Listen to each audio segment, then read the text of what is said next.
Wewe mzee. Ni aje? Naitwa nani bana? Samson. Samson. Uko aje? Niko poa. Unaishi hapa?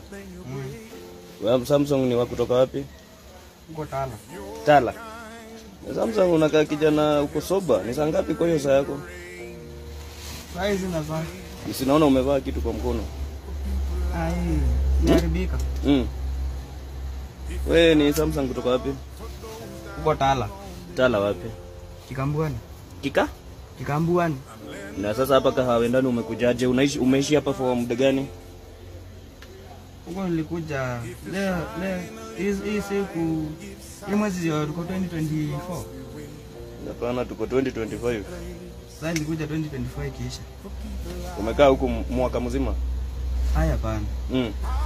Mwaka nilikuja ni ikiisha. Ilikuwa sikukuu.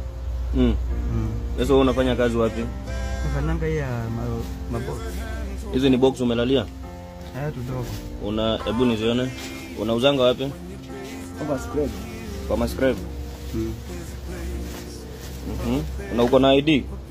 Hapana. Kwa nini huna ID nani? Unaniambia unaitwa?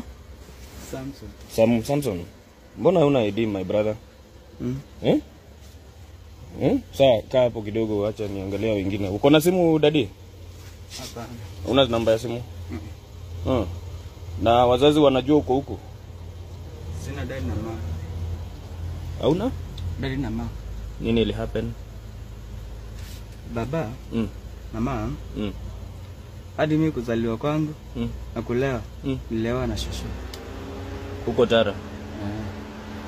Sasa shosho anajua mahali huko? Shosho anajua niko Nairobi.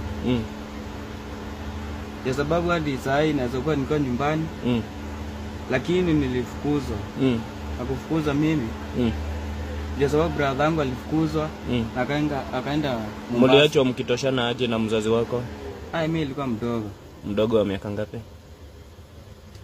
Hadi mimi siwezi kukumbuka. Kwa sababu sikuwa nikijua. Kwa sababu saa hii kama naulizanga mama. Kwa ndio yangu huko Idhanga huko.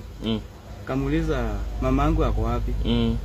Nijua kwa sababu siku kufa amekufa.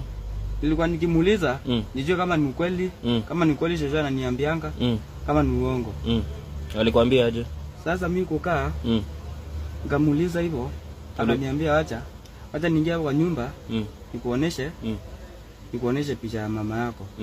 Alinipea picha picha mama yangu akiwa kwa sanduku. Akiwa kwa sanduku ndani.